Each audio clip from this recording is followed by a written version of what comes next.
इस वक्त की बड़ी खबर आपको बता रहे हैं। एक बार फिर से नीतीश कुमार जेडीयू के बॉस बनने जा रहे हैं, जिससे विपक्ष के खेमे में खलबली मच गई है, क्योंकि उनके सारे सपने तितर बितर हो चुके हैं। क्योंकि उनका मानना था कि जेडीयू पूरी तरह से धाराशायी हो जाएगी नीतीश कुमार के राज्यसभा जाने के बाद, लेकिन ऐसा होता दिखाई नहीं दे रहा है, क्योंकि एक बार फिर से नीतीश कुमार राष्ट्रीय अध्यक्ष पद पर बैठने जा रहे हैं, जिसके बाद से पूरा सियासी गणित कुछ और ही बता रहा है। इस मामले में ज्यादा अपडेट के साथ मेरे साथ जुड़ रहे हैं मेरे सहयोगी नवेंदु जी। सर, जेडीयू के जो कयास लगाए जा रहे थे कि जेडीयू पार्टी बिखरने वाली है, लेकिन ऐसे में नीतीश कुमार जो बरकरार हैं, बॉस बन रहे वाले हैं फिर से एक बार जेडीयू के, तो आगे चलकर क्या कुछ होने वाला है?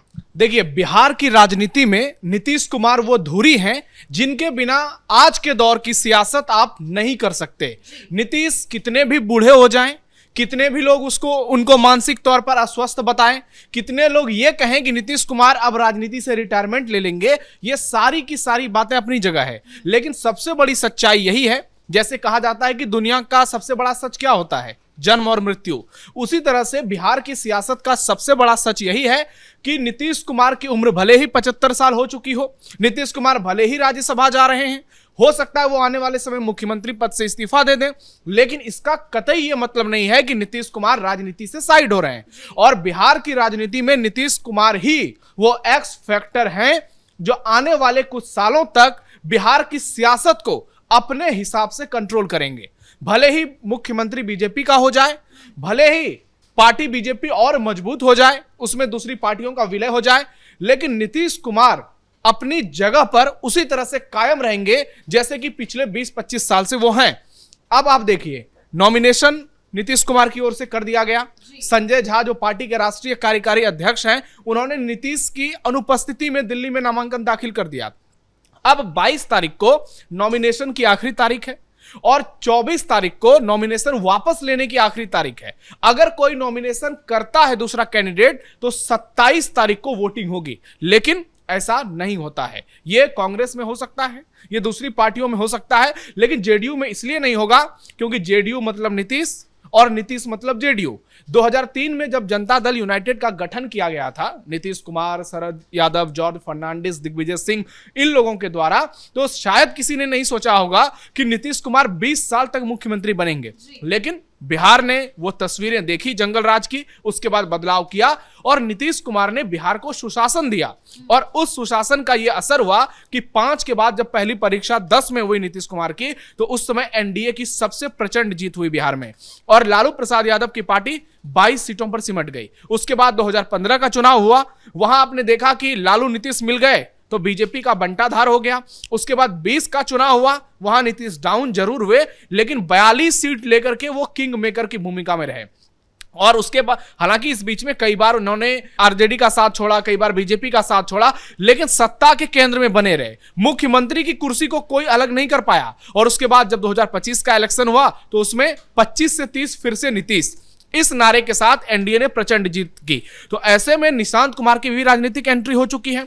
लेकिन नीतीश इसलिए पार्टी के राष्ट्रीय अध्यक्ष फिर से बनने जा रहे हैं क्योंकि सबको मालूम है, इसके बहुत सारे कारण हैं, लेकिन सबसे बड़ा कारण यही है कि नीतीश है तो जेडीयू है। अब कुछ कारणों पे बातचीत करते हैं। अब आप देखिए, नीतीश अगर राष्ट्रीय अध्यक्ष नहीं बनते तो पार्टी एकजुट नहीं रह पाती नीतीश कुमार के नाम पर। दूसरी बात, नीतीश कुमार के साथ अपना 15 से 20% कोर वोट बैंक है, जिसमें कोयरी, कुर्मी, कुशवाहा, धानुक, मंडल, ये तमाम जातियां हैं, ईबीसी की कई जातियां हैं।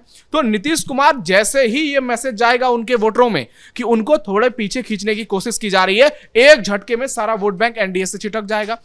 अगली बात कि नीतीश कुमार एक ऐसे नेता रहे हैं जिन पर कभी करप्शन का इल्जाम नहीं लगा है, तो जब तक वो चाहे राजनीति कर सकते हैं। हालांकि उन्होंने कहा था कि वो करप्शन से कभी समझौता नहीं करेंगे, परिवारवाद से समझौता नहीं करेंगे, लेकिन परिस्थिति ऐसी आई कि निशांत कुमार को आगे करना पड़ा। ऐसे में अब नीतीश एक बार फिर से पार्टी के सर्वे सर्वा बन रहे हैं। सबसे पहले शरद यादव को अध्यक्ष बनाया और वो लंबे समय तक 2003 से 16 तक बने।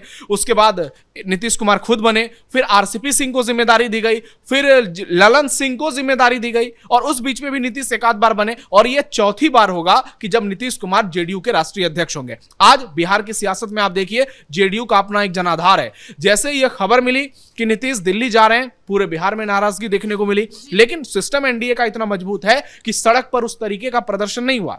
पर्दे के पीछे बहुत टाइट प्लानिंग चल रही थी, लेकिन नीतीश को लेकर जब एनडीए की बैठक हुई, जेडीयू की बैठक हुई, एक स्वर में सारे विधायक ने कहा आपको दिल्ली नहीं जाना है। लेकिन नीतीश ने कहा आप लोग चिंता मत कीजिए, हम हैं यहां पर, हम दिल्ली हमेशा के लिए नहीं जा रहे हैं, हम दिल्ली शिफ्ट होने नहीं जा रहे हैं, हम आप लोगों का ख्याल रखेंगे, हमारे साथ सम्राट हैं वो आपका ख्याल रखेंगे। और अब तो निशांत भी आ गए हैं। क्या इससे निशांत का बेस और मजबूत होगा? अगर नीतीश कुमार इस पद पर बने रहते हैं तो आगे चलकर निशांत को इससे कितने फायदे होने वाले हैं? देखिए, इससे बहुत बड़ा फायदा निशांत को इसलिए होगा क्योंकि अगर नीतीश नहीं होते तो बीजेपी का कंट्रोल जेडीयू पर ज्यादा होता। और अब नीतीश रहेंगे, जेडीयू के अध्यक्ष बने रहेंगे, तो ऐसे में बीजेपी के लिए जेडीयू में सेंधमारी करना बहुत मुश्किल हो जाएगा। क्योंकि हमने देखा है कई बार बीजेपी जो बिहार में लगातार मजबूत होती जा रही है उसकी नजरें जेडीयू पर है, जेडीयू के विधायकों पर है। क्योंकि बीच में ये खबरें आई थी कि कई विधायक टूटेंगे, कुछ आरजेडी में जाएंगे, कुछ जेडीयू में जाएंगे, लेकिन उसके बाद नीतीश कुमार के नाम पर पार्टी एकजुट रही है।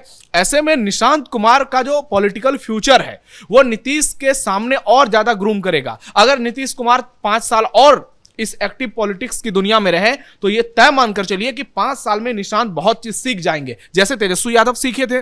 जब 2015 में वो आए थे तो आप देखिए तेजस्वी यादव दिखते भी थे बच्चे जैसे, लेकिन अब बिहार की सियासत में विपक्ष के सबसे बड़े चेहरे के तौर पर वो पेश हुए हैं और उन्होंने कई बार साबित भी किया है कि वो वाकई में नीतीश कुमार से, बीजेपी से लड़ सकते हैं। हालांकि इस बार उनका पॉलिटिकल मैनेजमेंट इतना कमजोर था, उनकी रणनीति इतनी बेकार थी और उनके इर्द गिर्द कुछ ऐसे लोग भरे पड़े थे जिन्होंने आरजेडी का बेड़ा गर्क कर दिया। लेकिन सच्चाई यही है कि आज भी 30% वोट बैंक पर तेजस्वी यादव का कब्जा है बिहार में, यानी मुस्लिम वाई, एम और वाई समीकरण पर, और उनको केवल 10% वोट चाहिए सरकार बनाने के लिए। तो ऐसे में आने वाले समय में राजनीतिक समीकरण नहीं बदलेंगे, इस बात की संभावना से इनकार नहीं किया जा सकता। इसलिए नीतीश कुमार का बिहार की सियासत में जेडीयू को खड़ा करने की जिम्मेदारी अब भी बरकरार है। जेडीयू खड़ी है लेकिन उसको स्टेबल करना पड़ेगा। लेकिन सर, विपक्ष बार बार यह आरोप लगाया था कि अब जेडीयू टूटकर बिखर जाएगी नीतीश कुमार के राज्यसभा जाते ही, तो ऐसे में इस बात पर उनके तो सारे सपनों पर पानी फिर गया। देखिए, बहुत सारे लोग ऐसे होते हैं जिनकी बातें हवा में होती है।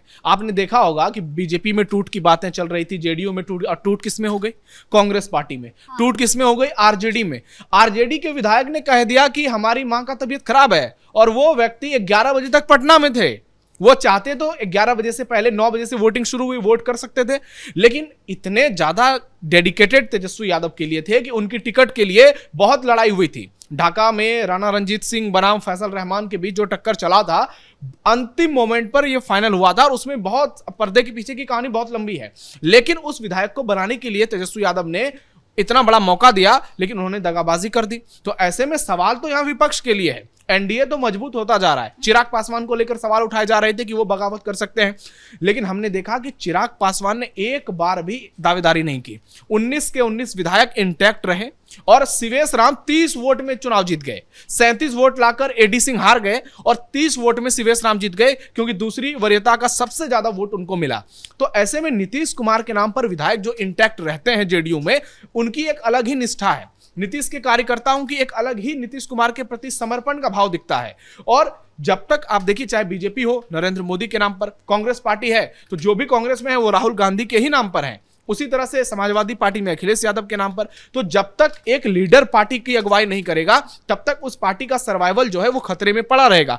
ऐसे में नीतीश कुमार, अभी ऐसा तो नहीं है, आप देखिए कि समृद्धि यात्रा में किस तरह वो फुल एक्शन में नजर आ रहे हैं, हर दिन बिहार को करोड़ों की सौगात दे रहे हैं। तो जब नीतीश इतने ज्यादा एक्टिव है तो यहां पर सवाल नहीं उठ सकता कि नीतीश मेंटली डिस्टर्ब हो गए। हाँ, कुछ चीजें हो सकती हैं, कुछ मामला हो सकता है, लेकिन इसका मतलब यह नहीं कि जो लोग दावे करते हैं कि नीतीश कुमार पागल हो चुके हैं, वो बात सरासर झूठ है। क्योंकि एक मुख्यमंत्री जिनको यह पता है कि वो अब ज्यादा दिन प्रदेश के सीएम नहीं रहने वाले हैं, उसके बावजूद इतना ज्यादा एक्टिव है कि हर दिन दौरा कर रहे हैं, एक नहीं 2-2 जिले का दौरा कर रहे हैं और वहां पर 1-1 घंटे भाषण दे रहे हैं। तो आप इससे समझिए कि नीतीश कुमार राजनीति में रिटायरमेंट का मूड फिलहाल तो उन्होंने नहीं बनाया है। और मल्लिकार्जुन खड़गे ने कहा ही था कि नेताओं की कोई उम्र नहीं होती है।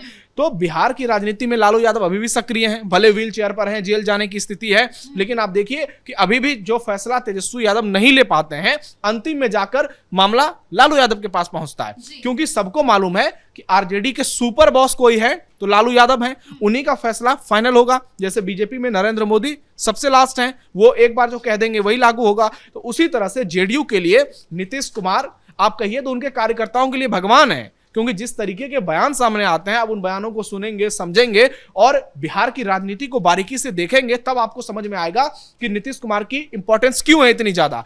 और बीजेपी को भी मालूम है कि अगर अभी अचानक से नीतीश को ठंडे बस्ते में डाला तो कहीं स्थिति ऐसी ना हो जाए कि विधायक बगावत कर दें और आने वाले समय में फिर सरकार जो है वो खतरे में पड़ जाए। हालांकि बहुमत प्रचंड है, लेकिन राजनीति में कभी भी कुछ हो सकता है और बिहार तो एक ऐसा सेंसिटिव स्टेट है कि आज तक बीजेपी का सीएम वहां नहीं बना है।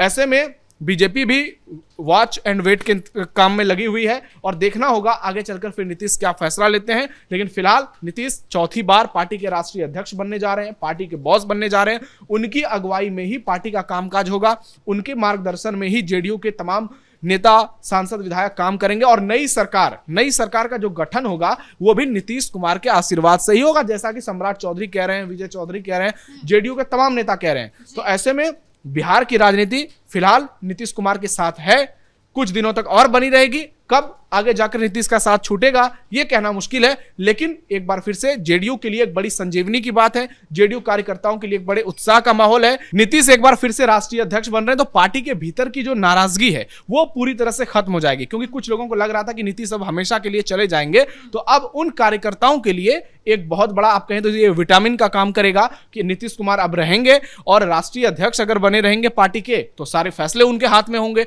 अगर सारे फैसले उनके हाथ में होंगे फिर वही तय करेंगे कि जेडीयू का डिप्टी सीएम कौन होगा, आगे चलकर नई सरकार की रूपरेखा क्या होगी, कौन मंत्री बनेगा, किसको टिकट देना है। अभी एमएलसी के चुनाव भी होने हैं, तो बहुत सारी मुद्दों पर, बहुत सारी चीजों पर बातचीत होगी और यहां से आप देखिएगा कि बिहार की राजनीति में आपको एक नया टर्निंग पॉइंट देखने को मिलेगा, जिसके केंद्र में एक बार फिर से नीतीश कुमार होंगे। जी बहुत बहुत धन्यवाद आपका इन तमाम जानकारियों के लिए। तो कुल मिलाकर बिहार की सियासत हर दिन एक नए रंग चढ़ रही है। ऐसे में खबरें ये सामने आ रही थी कि जेडीयू पूरी तरह से बिखरने वाली है, लेकिन इस बीच नीतीश कुमार का राष्ट्रीय अध्यक्ष पद पर बने रहना विपक्षी खेमे के लिए एक बड़े झटके जैसा साबित होगा। ब्रेकिंग न्यूज में फिलहाल मेरे साथ इतना ही। कैमरा पर्सन राजकुमार के साथ मैं शिवानी रतूड़ी, कैपिटल टीवी बिहार।